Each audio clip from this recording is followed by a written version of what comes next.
अयोध्या में ध्वजारोहण अनुपम, अलौकिक और विहंगम। दरअसल 25 नवंबर को विवाह पंचमी के दिन अयोध्या के राम मंदिर पर केसरिया रंग की धर्म ध्वजा फहराई जाने वाली है। माना यह जा रहा है कि यह ध्वज भगवान राम के प्रति भक्तों की आस्था और रघुकुल की महान परंपराओं का प्रतीक होगा। ध्वज पर कोविदार वृक्ष और ओम का चिन्ह अंकित होगा, जो पवित्रता और शक्ति का प्रतिनिधित्व करता है।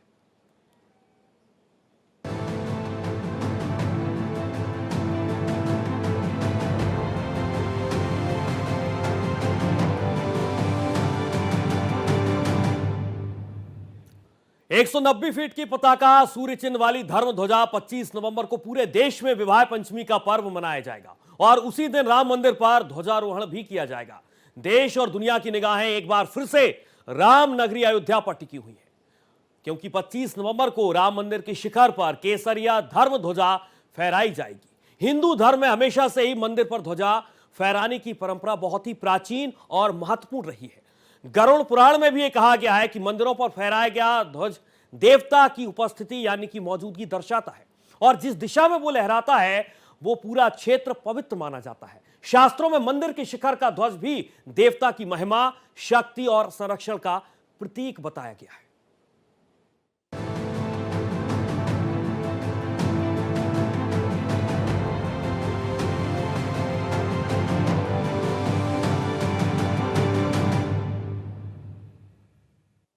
तो अयोध्या की भक्ति और यूपी की शक्ति हम आपको बताने जा रहे हैं। दरअसल 25 नवंबर को अयोध्या फिर से इतिहास रचेगी। धर्म ध्वजा की स्थापना से नए युग का आरंभ होगा।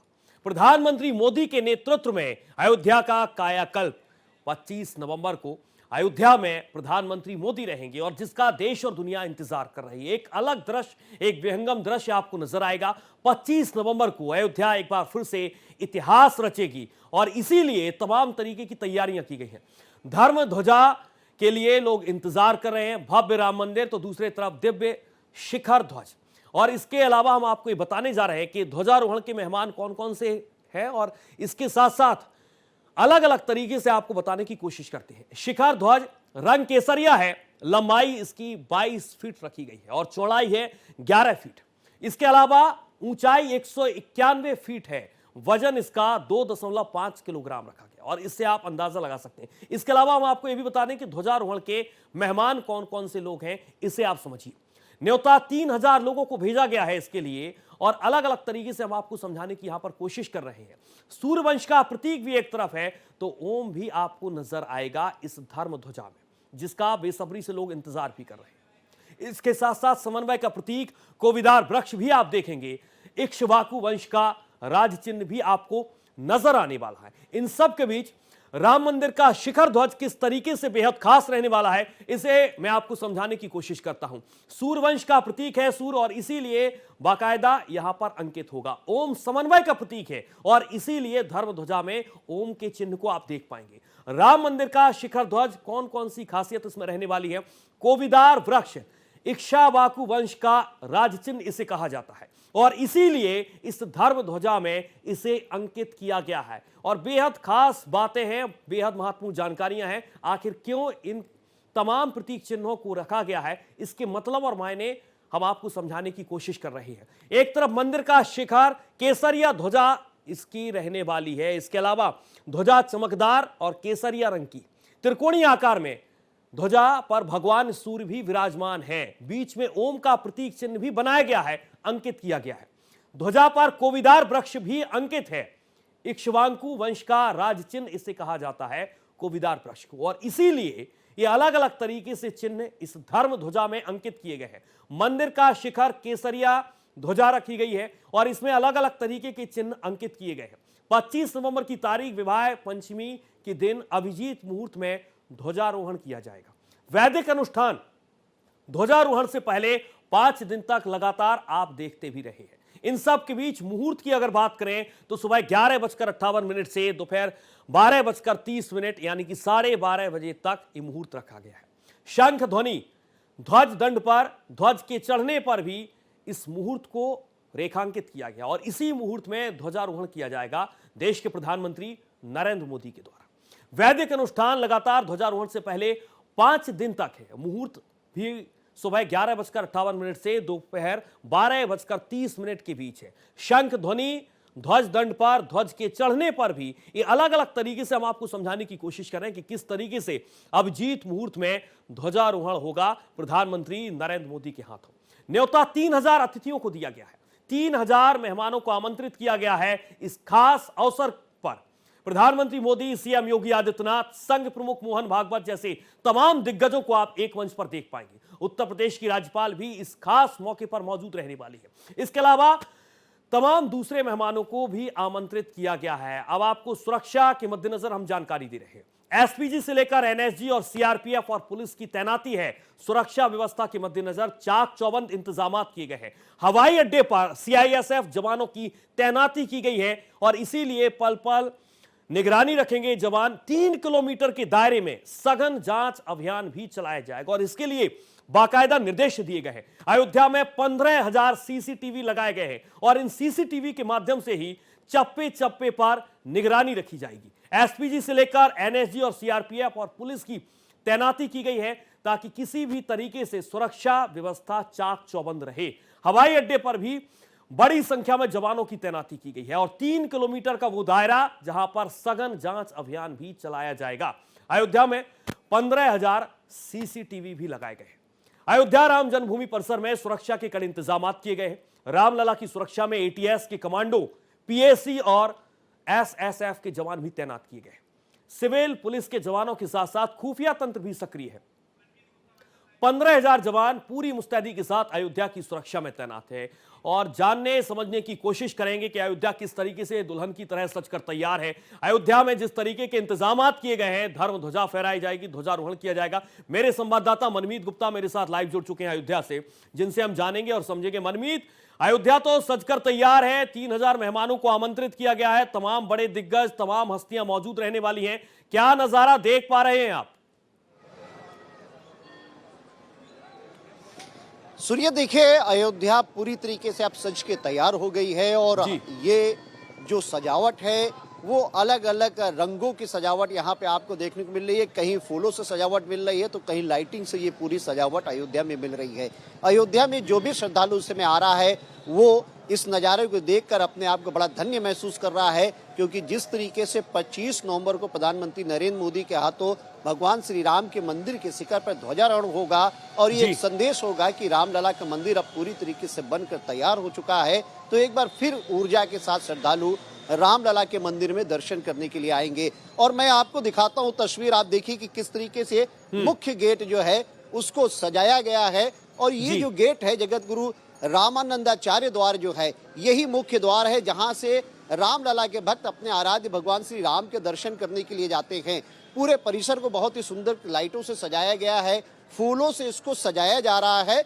और एक चीज और है, अयोध्या के वो मार्ग जहां से प्रधानमंत्री नरेंद्र मोदी जी यहां से गुजरेंगे उन सभी मार्गों को जो है फूलों से सजाया जा रहा है, सड़कों का रंग रोगन किया गया है। तो आप देखिए और महसूस कीजिए कि अयोध्या बहुत ही सुंदर और अयोध्या एक अलग ऊर्जा से ओतप्रोत यहाँ पे नजर आ रही है। सूर्या, हमारे साथ कुछ श्रद्धालु हैं, उनसे हम जानने की कोशिश करते हैं। ये लोग यहाँ पर आए हैं दर्शन करने के लिए।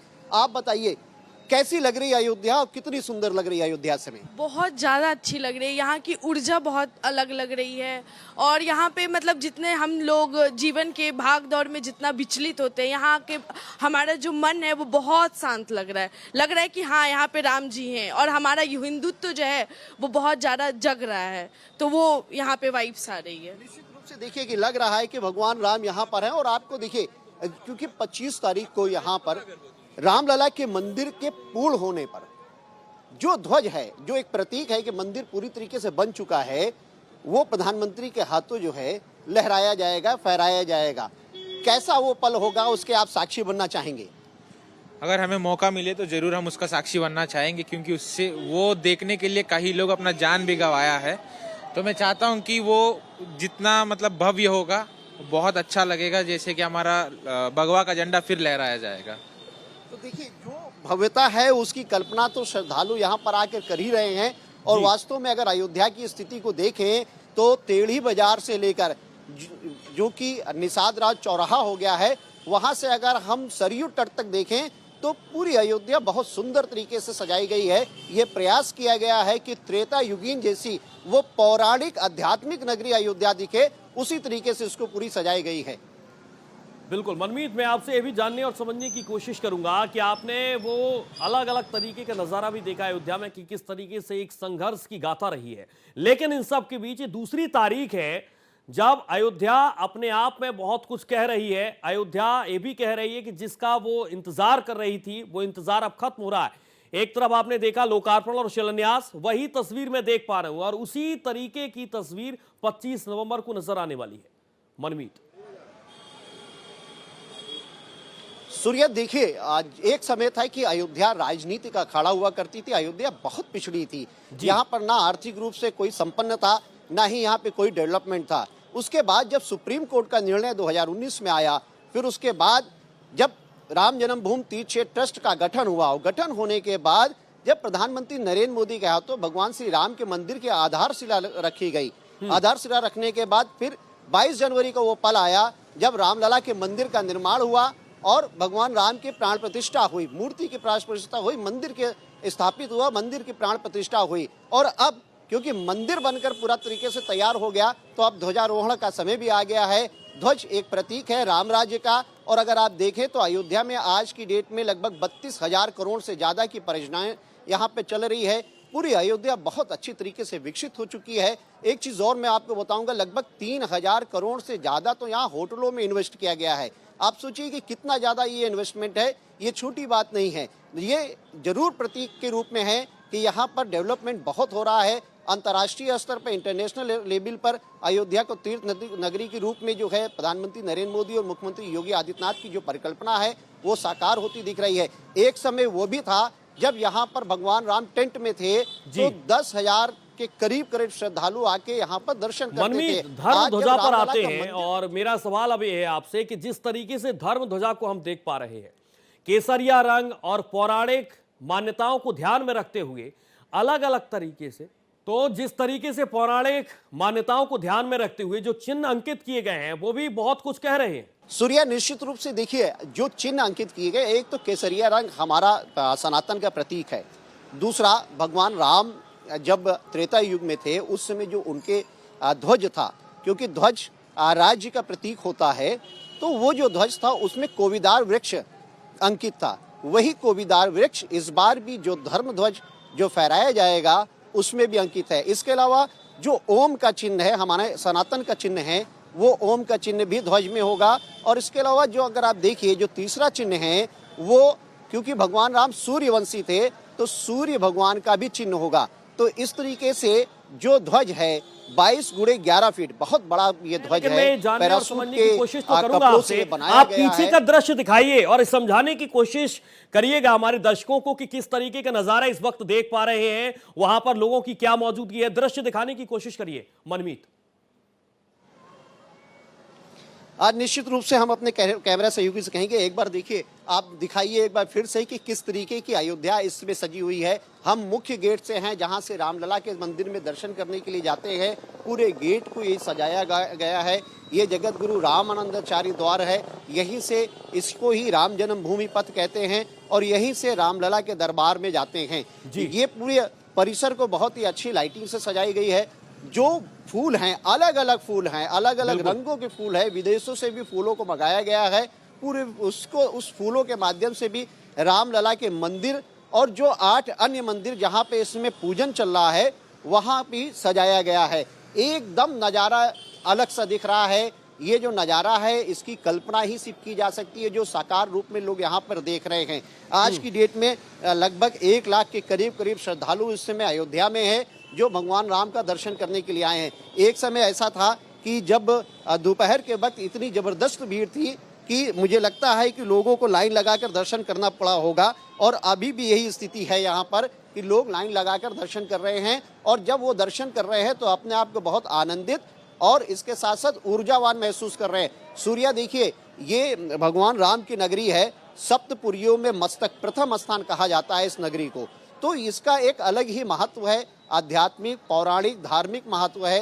रामलला का जहाँ जन्म हुआ, आज वहाँ पे मंदिर बन गया, मंदिर पूरी तरह से कंप्लीट हो गया धर्म ध्वज फहराने की बारी आ गई है, तो ये भक्तों के लिए अपने में अलग ही आनंद का विषय है। और अब भक्त और भी चाहेंगे कि जब मंदिर पूरी तरीके से बनकर तैयार हो जाएगा, 25 तारीख को उसकी घोषणा प्रधानमंत्री जी करेंगे, उसके बाद जो 8 अन्य मंदिर है उसका भी दर्शन श्रद्धालु आके यहाँ पर कर सकेंगे।